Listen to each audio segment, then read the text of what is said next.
Good morning. It's Wednesday, January 29th. This morning, I was reading Leviticus chapters 19 through 22, and the verse I want to share on is Leviticus 19, verse 18. Leviticus chapter 19, verse 18.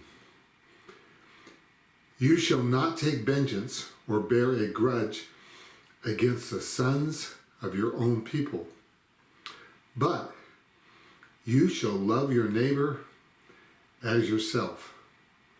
I am the Lord. Interesting scripture. The Hebrew people took this, when Jesus was alive, the Hebrew people understood this as they were to love their own people, only the Hebrews. They were to love only the Jewish people, and then only the Jewish people that were living the way that they thought they should live. That's how the Pharisees interpreted this. Jesus comes along, and when he told them to love their neighbor, they said, yeah, but who's our neighbor? Because in their mind, their neighbor was just their countryman, and only the countrymen that really lived according to the Leviticus law, according to what they thought was the right standard. Jesus turns it on them. He wanted to show them what God always meant. The reason they thought that it was just their own people is because it says, you shall not take vengeance or bear a grudge against the sons of your own people, but you shall love your neighbor as yourself. I am the Lord. It's interesting. God includes I am the Lord because he wanted them to know I'm the one who made everything.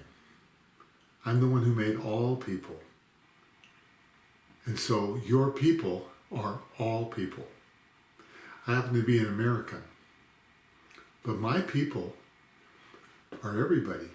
It's true. I'm an American and I share the heritage and the freedom we have in this country with other Americans. But God made all of us. And so Jesus tells this story. He told the story that we're all familiar with if you read the Bible, the story of the Good Samaritan, where some guy got hurt on a trip out on a road in a dangerous place. And when the religious people came by, when they came by themselves, 3 different people, they all looked at him and got on the other side. They didn't want to get hurt. They didn't want to be responsible. And then Jesus said, and then a Samaritan came by. A Samaritan. He was not Jewish. He was not one of them. But he addressed the man's wounds. He took the man into the city. He rented him a room in an inn, and he paid someone to take care of him. And he says, and if it costs more than that, when I come back, I'll pay you the rest. So Jesus said, who's your neighbor?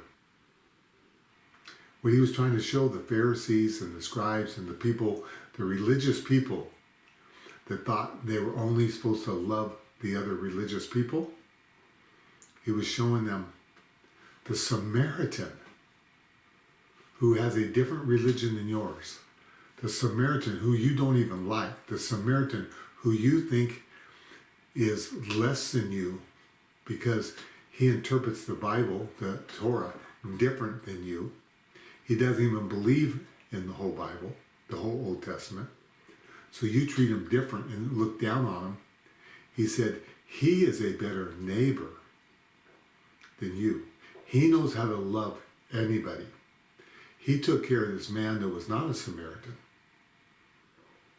He knows how to love his neighbor better than the religious people. That's what he was telling them. So when God said in the Old Testament, you shall not take vengeance or bear a grudge against the sons of your own people, my own people is every single person. He's telling me, Thom, don't hold grudges against people because they're all God's people. They're all people that he has created. Whether they've received Jesus or not. Whether they're an American or not. Whether they like me or not.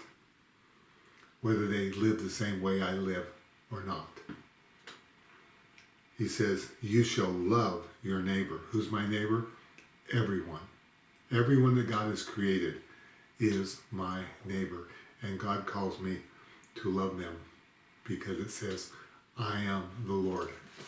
That's my prayer. As we'll allow God to work in our lives, that we will not hold grudges. We will not be unforgiving. We will not look down on somebody and think of them less than us, even if they don't know Jesus yet. Even if they come from a place on the earth that we totally disagree with and might be the enemy of the United States of America. But we will love them, and we will think of them as people made by God. They are our neighbors. Thanks for listening to me today.